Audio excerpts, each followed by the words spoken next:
সেদিন মায়ের সাথে নীলা আর শ্রাবণ বিকেল পর্যন্ত ছিল। সারাটা দিন মায়ের কাছে উৎসবের মতো ছিল। এরপর থেকে সুযোগ পেলেই শ্রাবণ এবং নীলা মায়ের কাছে চলে আসতো।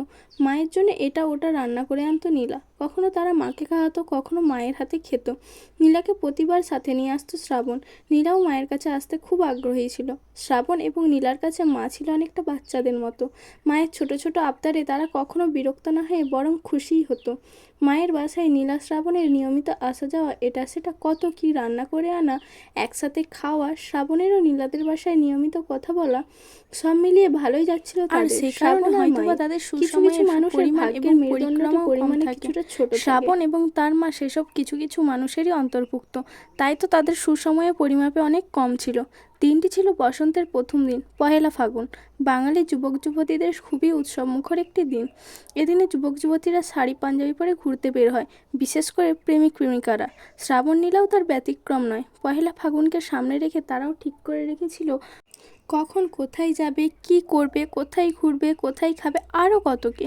সকাল 10টায় বেরিয়েছিল দুজন। পূর্বের কথা মতো বাসন্তী শাড়ি পরে মিলিয়ে চুড়ি, খোপায় ফুলের মালা আর পায়েল পরে বেরিয়েছিল নীলা, আর শ্রাবণ পরেছিল নীল পাঞ্জাবি। প্রিয় পার্কটিতে হাতে হাত রেখে কথা বলতে বলতে হাঁটছিল দুজন। কখনো কখনো গায়ে গা লেগে যাচ্ছিল তাদের, কখনো বা হালকা দূরত্ব। চারপাশের বেঞ্চগুলোতে তাদের মতো আরও অনেক প্রেমিক প্রেমিকা বসে কথা বলছিল দুজনে। একটি খালি বেঞ্চ খুঁজতেছিল বসার জন্য। পিছন থেকে হঠাৎ নীলা বলে ডাকাতে হাঁটায় বিঘ্ন ঘটল তাদের। পিছন ফিরে নীলা যাকে দেখতে পেল, সে সম্পর্কে তার দুঃসম্পর্কের মামাতো ভাই ফয়সাল। ফয়সালকে দেখে অনেক বেশি ইতস্তত বোধ করেছিল নীলা। দ্রুত শ্রাবণের হাত থেকে ছাড়িয়ে নিল নিজের হাত। কিছুটা দূর হয়ে দাঁড়ালো শ্রাবণ থেকে। প্রিয় মানুষের দূরত্ব আর অন্য মানুষের দূরত্বের মাঝে অনেক ফারাক থাকে। প্রিয় মানুষ হঠাৎ একটু দূরে গেলেই অনেক দূরে মনে হয় এবং সহজেই চোখে পড়ে, আর অন্য মানুষ 1000 মাইল দূরে গেলেও সেটা চোখে পড়ে না। নীলা একটু সরে যাওয়াতেই কেমন যেন ভিতরটা নড়ে উঠল শ্রাবণের। সে তবুও কিছু বলল না তখন, দেখছিল কি ঘটতে যাচ্ছে সামনে। ফয়সাল অন্যরকমভাবে তাকিয়ে দেখতে থাকলো শ্রাবণকে। নীলার কাছে আসা পর্যন্ত যে সময়টা লেগেছিল তার পুরো সময়টাই শ্রাবণকে পরখ করে নিল সে। শ্রাবণও ভালো করে তাকিয়েছিল তার দিকে। নীলা ততক্ষণে নিজের ইতস্তত বোধটা কাটিয়ে ওঠানোর চেষ্টা করছিল, আর ফয়সালকে সম্ভাব্য প্রশ্নগুলোর উত্তর সাজাচ্ছিল। কাছে এসেই ফয়সাল নীলার দিকে তাকিয়ে বলল, আরে নীলা, কি খবর, কেমন আছো? নিজের ইতস্তত বোধ করাটা এতক্ষণে সামলানোর শেষ নীলা। সে হেসে উত্তর দিল, এই তো ভাইয়া, ভালো, আপনি কেমন আছেন? আমিও ভালো। তারপর শ্রাবণের দিকে তাকিয়ে কিছুটা শাসন এবং সন্দেহের সুরে নীলাকে বলল, তুমি এখানে কি করো, আর এ ছেলেকে? নীলা এতক্ষণ যে প্রশ্নটির উত্তর সাজাচ্ছিল বারবার ঠিক সেই প্রশ্নটিই করা হলো তাকে। না ভাইয়া, তেমন কিছু না, ভার্সিটি যাব, আজ বসন্ত বরণ অনুষ্ঠান আছে ক্যাম্পাসে, সেদিকেই যাব একটু পর। আর এ আমার বন্ধু শ্রাবণ। নীলার মুখে বন্ধু শব্দটি শোনার পর যতটা না অবাক হয়েছিল শ্রাবণ, তার থেকেও নিজেকে অনেক বেশি অসহায় মনে হতে লাগলো তার।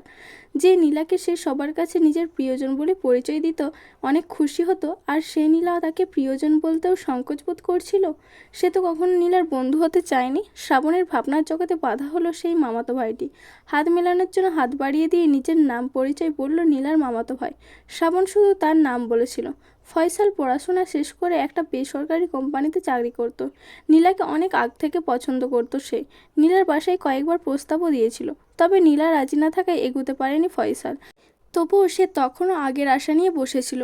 তার আশা, ভালো একটা চাকরি পেয়ে সে চাকরির সুবাদে নীলাকে বউ করবে। কিছুক্ষণ কথাবার্তা বলে চলে গেল ফয়সাল। ফয়সাল চলে যাওয়ার সাথে সাথে একটা স্বস্তির নিঃশ্বাস ফেলল নীলা। এতক্ষণে হাঁপ ছেড়ে বাঁচল সে। শ্রাবণ তখন নীলা হতে 2 কদম সামনে। নীলা পা বাড়িয়ে শ্রাবণের হাত ধরতেই হাত ছাড়িয়ে নিল শ্রাবণ। হাত ছাড়ানোর কারণ বুঝতে বেশি দেরি হলো না নীলার। তাই তো হাতটি আবার শক্ত করে ধরে বলল, তুমি কি রাগ করেছো শ্রাবণ? গম্ভীর সুরে না বলল শ্রাবণ। কি করব বলো, আত্মীয় হয় আমার। এখন যদি তোমার কথা বলি তাহলে আমার নামে অনেক কিছু বলে বেড়াবে সে। এমনিতেই আমার উপর ক্ষোভ তার, 2বার না করে দিয়েছে তাকে। আমি সরি, বুঝতেই তো পারছো।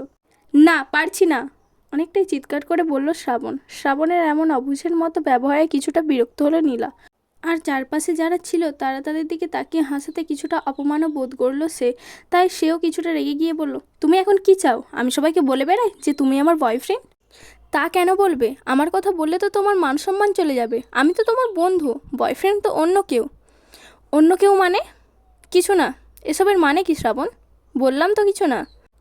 ওকে, কিছু না হলে চলে যাচ্ছি। যাও যাও, তোমার নাগর তো অপেক্ষা করছে পিছনে। শ্রাবণের মুখ থেকে এ কথা শুনে খুবই অপমান বোধ করলো নীলা। প্রতিক্রিয়া হিসেবে নীলার মুখ থেকে শ্রাবণের জন্য বেরিয়ে আসলো বেয়াদব শব্দটি। নীলা চলে যাওয়ার অনেকক্ষণ পর পর্যন্ত শ্রাবণ এই পার্কেই ছিল। তখনও তার মাথার মধ্যে বারবার বিভিন্ন প্রশ্ন ঘোরাঘুরি করেছিল। নীলা এমন করলো কেন, কেন তার পরিচয় লুকালো, কেন সে বন্ধু পরিচয় দিল, ইত্যাদি। তার মন অনেক খারাপ হয়ে গেল। সমস্ত দিনের পরিকল্পনাও মাটি হলো। পরদিন আবার ভালোবাসা দিবস।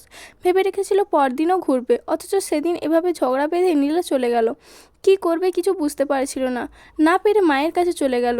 এমনিতেও সেদিন মায়ের কাছে যাওয়ার কথা ছিল তাদের। ছেলের মন খারাপ এবং নীলা আসেনি দেখে মায়ের বুঝতে বাকি রইল না যে আজ নীলার কিছু একটা হয়েছে। তাই মা শ্রাবণকে নীলার কথা জিজ্ঞেস করতেই শ্রাবণ সব খুলে বলল এবং তার সন্দেহগুলোও বলল। শ্রাবণের কথা শুনে মা অবাক হলেন, কারণ নীলার কাছে তিনি সন্দেহের কিছু পাননি, বরং শ্রাবণকে রাগ দেখালেন নীলার সাথে খারাপ ব্যবহারের জন্য। তারপর শ্রাবণকে বোঝালেন নীলা যা করেছে ঠিকই করেছে এবং নীলা শ্রাবণকে পরিচয় করিয়ে দিলে কী কী ঝামেলায় পড়তো সব বললেন মা। মায়ের কথা শুনে কিছুটা স্বস্তি পেল শ্রাবণ, তবুও তার মনে খুঁতখুঁত একটা ভাব রয়ে গেল। মায়ের সাথে দেখা করে এসে শ্রাবণ অনেকবার নীলাকে কল দিল। নীলা কল ধরেনি, পরে ফোনটাই অফ করে রাখলো। এদিকে শ্রাবণ অস্থির হয়ে উঠতে লাগলো। যেভাবেই হোক নীলার সাথে কথা বলে সব আগের মতো করতেই হবে। ফোন বন্ধ হওয়া সত্ত্বেও একের পর এক কল দিয়েই যাচ্ছিল। অনেকক্ষণ পর্যন্ত দেখলো নীলা ফোন চালু করছে না। কি করবে ভেবে না পেয়ে নীলার মায়ের নাম্বারে কল দিল। নীলার মায়ের ফোন প্রায় নীলার ছোট বোনের হাতে থাকতো। শ্রাবণ আগে তেমন এই নাম্বারে কল দেয়নি, তবে নীলা দিত মাঝে মাঝে। নীলা চাইতো শ্রাবণকে তার মা ও বোনের সাথে ভালোভাবে পরিচয় করিয়ে দিতে, কারণ নীলাও শ্রাবণকে অনেক বেশি ভালোবাসতো আর সেও শ্রাবণকে হারানোর ভয়ে অস্থির থাকতো। নীলা বোনের নাম ছিল ঝুমুর। ঝুমুর ছিল অনেক বেশি চঞ্চল। সে প্রায় শ্রাবণকে নিয়ে মজা করতো নীলার সাথে। নীলাও তার আর শ্রাবণের সব কথা ঝুমুরকে বলতো। ঝুমুর দুষ্টুমি করে শ্রাবণের নাম ফাজিল নামে সেভ করেছিল মায়ের ফোনে। শ্রাবণ কল দিলেই সে জোরে জোরে বলতো, আপু ফাজিল কল দিয়েছে, বলেই হাসি শুরু করতো। সেদিনও তার ব্যতিক্রম ছিল না। শ্রাবণ কল পেয়ে সে তার বোনকে জোরে জোরে ডাকা শুরু করলো, আপু এদিকে আয়, ফাজিল কল দিয়েছে। নীলার কোনো প্রত্যুত্তর না পেয়ে ঝুমুর আরও জোরে জোরে ডাকা শুরু করলো। তাও নীলার কোনো সাড়া শব্দ নেই। তারপর নিজেই নীলার রুমের দিকে এগিয়ে গেল। দেখলো নীলার রুমের দরজা অফ।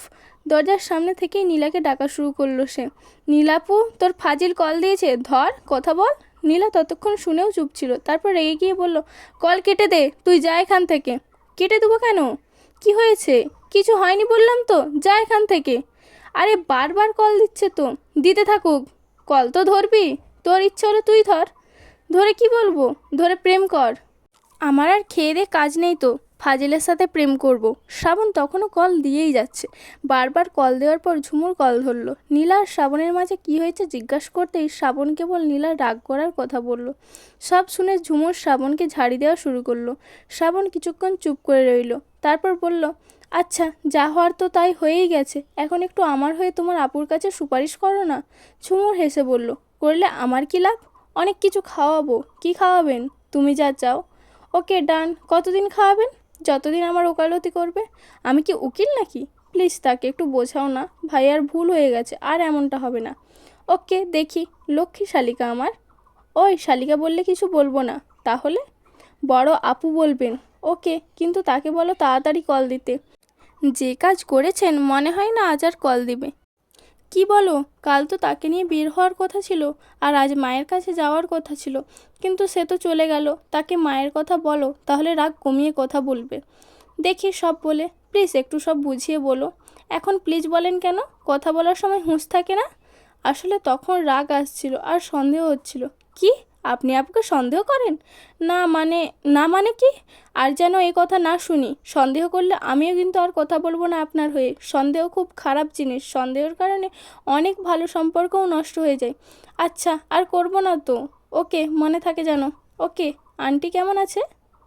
আমি এত কিছু করছি আবারও আমার খবর নিলেন না? আন্টির খবর নিতে আসছেন? আন্টি ভালো আছে, এবার রাখি, আমার আবার পড়া আছে। আরে শুনো না, এমন করছো কেন? তোমার কথা তো জিজ্ঞাসা করবই। হয়েছে, আর লাগবে না। আচ্ছা এবার রাখি। আচ্ছা। আর কাল আপু থেকে আমার জন্য অনেক কিছু পাঠাবেন। আচ্ছা, আগে তাকে ম্যানেজ করো। আরে এটা কোনো ব্যাপার? আপনি আমার জন্য কী কী নেবেন তা লিস্ট করেন। রাখি এখন, বলেই ফোন রেখে দিল ঝুমুর। ঝুমুরের কথায় অনেক স্বস্তি পেল শ্রাবণ। আর অপেক্ষা করছিল নীলার ফোনের। ঝুমুর তখন একাদশ শ্রেণীতে পড়তো। নীলার কয়েক বছরের ছোট হলেও সে নীলার সাথে অনেক ফ্রি। নীলা নিজ থেকে ঝুমুরের সাথে সব শেয়ার করতো। কোন ছেলে কোন বড় ভাই তাকে কি বলতো, সে বিপরীতে সে কি জবাব দিত, তার সবটাই বলতো ঝুমুরকে। আর শ্রাবণের সাথে প্রথম পরিচয়ের পর থেকে সবটাই মুখস্থ ঝুমুরের। তাই তো ঝুমুরও শ্রাবণকে অনেক কিছু বলে লজ্জায় ফেলতো।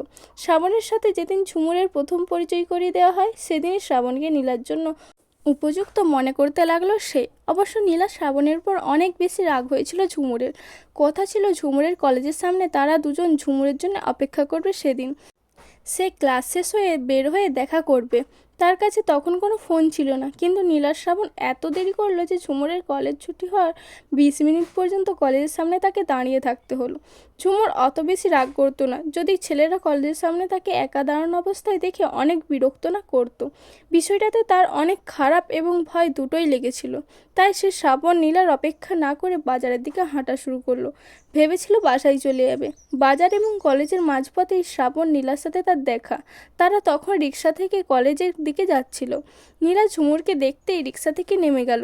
ঝুমুর তখন প্রচণ্ড রাগ। সে দুজনকে দেখা সত্ত্বেও হাঁটতে থাকলো। পেছনে তাকানোর প্রয়োজনও মনে করলো না। নীলা ঝুমুরের রাগ সম্পর্কে জানতো। সে শ্রাবণকে ইশারা দিয়ে বলল, যাও, তুমি থামাও।